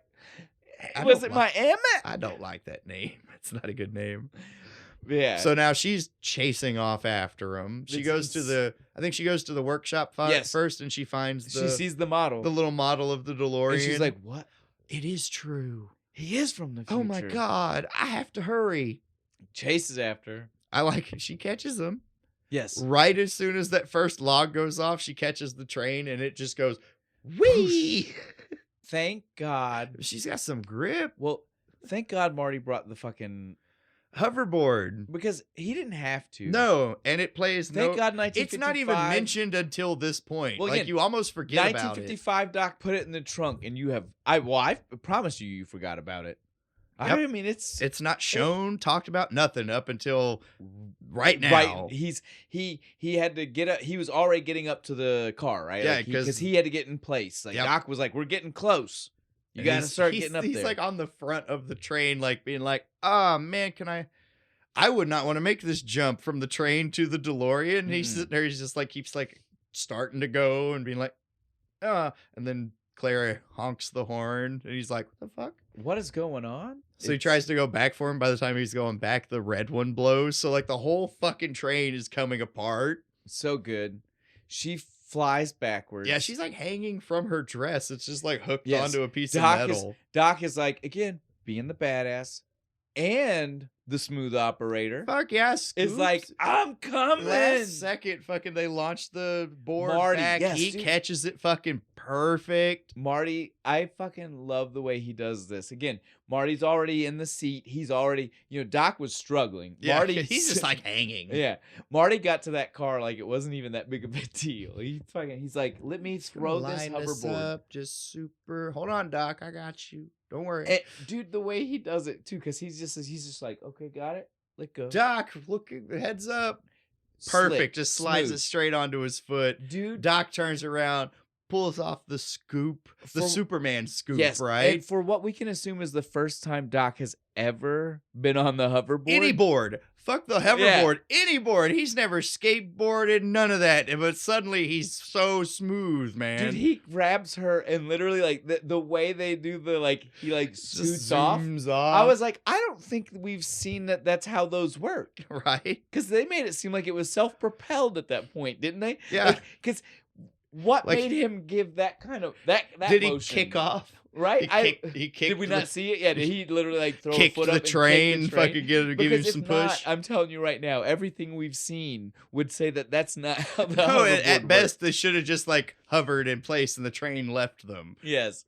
But they do. They make it. Marty at least gets to see that. Yeah, right? they're okay. He knows they're all right. There is not time for them to get in that DeLorean. Just in time for him to be like, he has time to shut the door. Like, that is it. And then, whoosh, off we go. He's not okay, man. He comes back. We see the I love the train drop. The ding ding ding ding ding ding.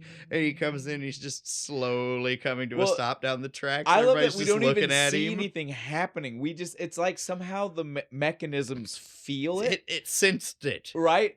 I sense a disturbance in the space-time continuum. It takes so long before we even get the first like little bit to bolt in, right? Yep. Because they start it slow, like it's like ding ding ding ding ding ding, and you're just like literally the camera pans around, like what? What the fuck's happening? And then you get like some bolts, boosh, and you're like, oh man, that's dope. But immediately, before Marty can even really think, dude, before like almost anything, he's excited. He's like, yeah, all right, I made it. Fuck yeah! And then all of a sudden. Another train. Another train. Dives out, barely with his life.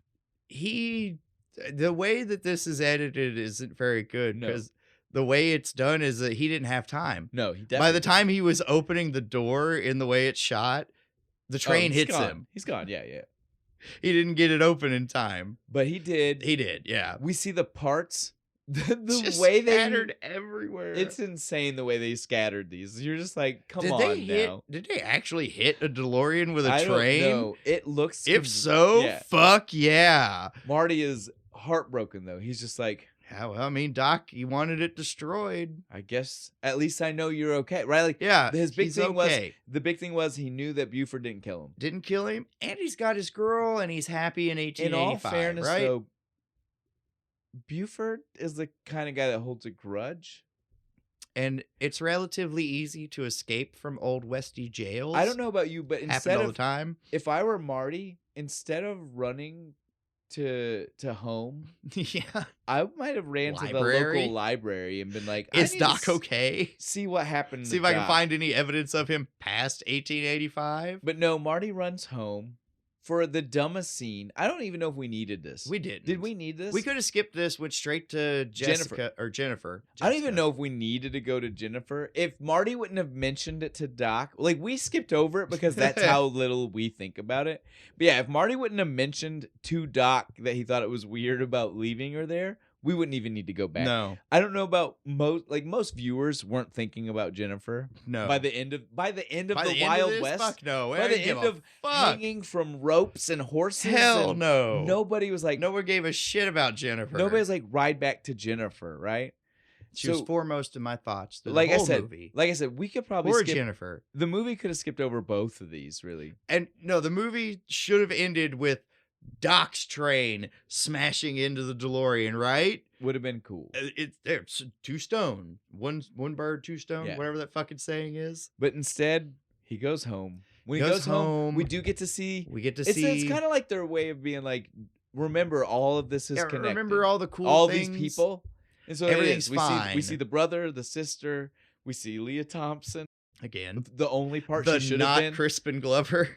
The not Crispin Glover wearing the Crispin Glover mask. Well, and like I said, in the first one, that looked so not like him. The stuff they put on him the anyway, like age up makeup for when they did this, that I was like, you don't notice. I'm cool with this guy doing this time. Like I wasn't cool with him doing the stuff in 2 where they had to flip him upside down. Yeah, so they had to try because they gave him too much to do. Yes, but this time I was 100% just like, well, dude, like Crispin Glover didn't look like Crispin Glover at the end of 1. Yeah. This guy's fine. You don't even know. And they keep him back in the doorway, right? Dad never steps off the stoop. He is the furthest one in the shot. He's like in the shadows, has sunglasses on, so you can't tell. We see that Tom Wilson has indeed turned back, into Bitch Biff. Yes, dude. Again, he fucking seamlessly flinches. Fucking Marty makes him flinch because he's just like, watch it, Biff. He's like, I'm sorry.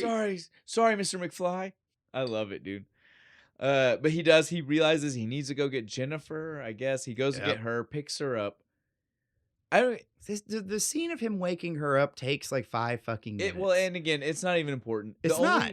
The only reason we're here is to talk about the needles. Needles, right? Fucking Flea. We got to talk about Motherfucking Flea, baby. And how Marty doesn't do it, right? He doesn't do the race. He finally backs away from somebody and call him a chicken. He said, I can take it. Learned his lesson in the Old West. Getting shot at by a 45 will do that to you. And so he said, I'm not going to race this guy. And since he didn't race the guy, he sees crash. the Rolls Royce. He even says, if I had done that, I'd have smashed right into that. And she pulls out the paper. The you're fired disappears. Again, like I said, if we didn't bring her up, would anybody have remembered? No. Would you have cared? And you know what? If he'd have just stayed at the tracks and Doc showed up and they had their interaction, still wouldn't have happened because he wouldn't have been there to have the race with fucking Flea. I agree. We could have cut 15 minutes out of this movie. I agree. We didn't need to wrap up these loose ends. 100%, dude. But here we are. He takes her to see the wreckage of the DeLorean. I don't even understand this, dude. I don't either. Why the fuck does she need to see it? It's just cuz? I guess, man. So Doc can be like, you guys are going to be fine when he shows up? Well, exactly. That's it. That's the only reasons it makes sense, I guess. But again, does it even plotline? Think about it. Doc knows where Marty lives. He drove to his house the last time. Yeah. We know that, right? Pulled right in his driveway. The train does not need tracks. He is not riding this train on tracks. He flies this motherfucking train in. Did we need to do this at the train tracks? We could have done this anywhere. Could have done it in front of Marty's house. Well, again, Doc flew if he was worried about people seeing and being like, what's that? He flew the DeLorean earlier. To his house and away from his house earlier. Biff saw it. He came outside and it was starts off the whole second fucking movie. I understand that the train is maybe much larger. Yeah. But bigger. Still. Yeah, but still. We didn't have to do this at the train track. No. But Doc shows up, a happy ending. Claire is there. They have their 2 kids. Jules and Vern. Aww. Vern apparently has to piss. Or something. I love that. He's just like low under like hey. Yes. Pointing at his dick. Listen. If you guys don't know what we're talking about, not only am I going to say you should watch the movie to look for it, you can just search this. It's a GIF. You can find a GIF of the kid sitting there doing the fucking come here and pointing at his dick. Oh, it's fucking crazy, dude. Cracks me up. So I'm so glad the internet pointed that out to me. But yeah, so we get Jules and Vern. This is one of those things, though. This is what led to the cartoon. Yeah, I have to at least mention this. I liked the cartoon. It was short-lived. I only remember the intro. Like that's all I remember. Dude, it was short-lived. It was not. It didn't go as long as the Beetlejuice one. Well, no, it was definitely not. Beetlejuice went up. That cartoon was like 5 big. Seasons. Yeah, that was big. This and like Bill and Ted cartoon, like both. I don't even remember a Bill and Ted. Yeah, there was a Bill and Ted cartoon as well. Both of those were things that were like maybe one season. And that's in an era of when things went to syndication and had tons all the time. But yeah, both of these didn't do well. I just have to mention it because the cartoon does. Jules and Vern are there. The train. I remember the train. He fixes the DeLorean. Nice. I don't know if that's continuity, but well, if we play that game, the DeLorean, it is after this. I think. I do believe. So he would have to fix. So he's in the DeLorean somehow. Or he gets a different times DeLorean. This is that. Again, we'll get into if we play it. We'll have to talk about all the things the game implies. Weird shit. Yeah. This though is the end. That's the movie. The doctor gives Jennifer pulls out the thing. Our last little things. Yeah. What's this mean? That means that the future isn't written. Nobody's is. So don't fucking worry about it. It's a nice message. And this time, instead of getting a to be continued, at the end. The end. Did you notice? Yep, we're done. I love that because the first two, like even the first two are like the first to movie be didn't continued. even know it was just a gimmick joke. And There's two hoping, right? Yeah, two new, but first one was like, I mean, we hope we can do a second one. This one with the end, I loved it. Yep, we're it's done. Such a nice touch, right? So good. And we are done as well. We are done too. I have drank a lot of these. How many did I drink? 4? 3? 3. Yeah. I like it. I think I'm on 3 because one of mine is one of yours is in there. Hey, keeping pace with me today. Good job. This was good. This was again. I know when we started, I think the people can hear this. You just smelled it. Yeah. Right? And you were like, it's a Budweiser type beer. Yeah, but then I poured it out and I was like, oh, that's awful The dark. color is nice. Yeah. The taste is nice. Tastes good. Can I get a higher percentage? Yes. That's my only complaint. Well, here's my thing, though. It's still better. Yeah. Right? Because at least it came in a 15-pack. Yes. So not going to have a Terminator 2. No, I am going to have a belly full of liquid. Yeah. We need some nachos. Right? This still is good. A nacho beer. So, way to go. Who is it? What's Braxton Brewing Company. Way to go, Braxton. Spur. I knew the name American of it. Lager. I just had to make sure who made it. Way to go, guys. You guys did a great job. This was Back to the Future. Again, much like we didn't have to say stuff at the beginning, I know we're done now. I know we finished. Final thoughts, man. Finished everything. I love them. I don't like final thoughts. I think I've covered this. I think that again, if you watch the second movie, our first review episode in the franchise, I'm pretty sure we both gushed about the franchise. Yeah, I love. None of these are bad. No, it's like Teenage Mutant Ninja Turtles and Star Wars. There are certain things. Those are the trilogies. They just live in an era where, like, I don't care. Like, I don't know if it's nostalgia. I don't know what it is, but I don't even know if I'd say that because, like, I don't know if new people come into this and aren't just instantly like, yeah, all 3 of those are fucking. They have to. There's no phenomenal. Way. Even right? the third one to get it, it's a rehash of a lot of shit. Oh, but they're funny. Awesome rehashes. They're funny. They're good. They right? do it. Some of them are even borderline clever, I might say. It's great, guys. On that note, we are going to let you know about next week. I'll hit them with the movie. Then you can tell them the beer. And this is one of those. We like to be up front sometimes. So I'll tell you guys. This is an emergency. We've been snowed in. We've mentioned before that we go on road trips to do this. We've not been able to do that for a while. So we're pulling. We've been literally. This has probably been banked since the episode beginning. 1. Yeah, right? I want to say you came to me literally when you told me you told a friend of yours that we were thinking about it. Yeah, and what the premise was. Chuck, this was Chuck's suggestion. And you were like. As soon as I told him, he said, "What about doing The Graduate?" That's our movie, The Graduate. With this beer, the Country Boy Cougar Brewing, Bait. Yeah, Cougar Bait. Yeah, it just fits so fucking perfect, doesn't it? Right? If you know, if you, are you trying to seduce me? It's good. It's good. Yes. So again, next week, super excited. First Dennis fucking Hoffman movie. Well.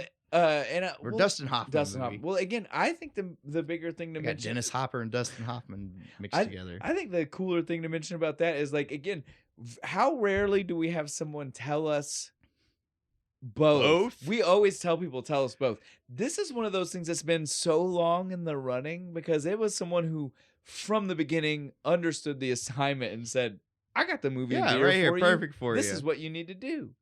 And we were like, awesome. We're going to put that in reserve. Yes, well, we were like, they sell that locally. Yeah, like we can get that. We are going to save that because time. Something tells me we'll need those banked up for when we might. It's a super fucking emergency when we have to do the aviation gin. All right, guys. World's ending at that point. You guys know how this works. Anytime our little man here wants to see the movie and talk about the movie as our biggest fan in love of us, our smallest fan in stature, probably. Yeah, probably. Jack, you're short. Jack, we already know you love Back to the Future. You love all of these movies. But 3, what are your favorite parts about Marty in the Old West? The funniest thing was the part how did the train got to 1985? The new train? Yeah. You like that new train? Yeah. With all the fancy flying stuff? Yeah. Yeah, that's what you like. Huh? Has he seen the cartoon? No. No. It's in the end. But we have a little bit of it. We should show you the cartoon. It's got the train in it. Yeah. Yeah, you love the train. You also said you loved when Doc shows up with the gun. Yeah. Right? Yeah. Saves Marty. And shoots it up. It looks like Marty's about to choke to death. Hey, do you want to know something? Yeah. Michael J. Fox actually almost choked. When they filmed that, he didn't know to be able to tell them that it wasn't working right, and that was real. He almost got choked and died. Yeah, for real. In the 90s. Yes, 1990. I love you. Wild. I love that. Yeah, I love that you. I love that you know all that. He was in his 20s. Yes, he was. Look at you, buddy. I love you. You know all this. And I like the gun the hat Marty has. You like the silly hat? It looks like the Seamus? No, it looks like the Indiana Jones guy. Oh, yeah, no. When he got his got his real hat, his Clint Eastwood hat, he did look a little bit like it looked like Indiana Jones if he didn't crease it. Yeah, it was like an uncreased Indiana Jones hat. And I liked the moment I You're good. just figured out this every the two actors Michael J. Fox was the grandfather. Yes, he played his great-great-grandfather. And this is the same guy. Yeah. Also, didn't Daddy blow your mind? Yeah. When I told it's the teacher. Yes, you didn't recognize that one, right? Yeah. Strickland does the hair, right? You told me. You said like he has Bill. hair. Yeah, and I like the moment they was doing this to the DeLorean to make it fast. Oh, with the horses? Yeah. They had the horses hooked up to it? Yeah. I like that shot, too. It's a really good shot. All right, buddy. I think we got everything. You want to tell anybody? You want to tell them one more thing? Subscribe and like the bell button. We are officially finished. You got anything for us, I'm done. Just if you like this, like, comment, subscribe. Please, please, please subscribe to the Patreon, patreon.com/Kentucky Fried Critics. And I guess from your friends in time, goodbye. Great Scott. This is heavy.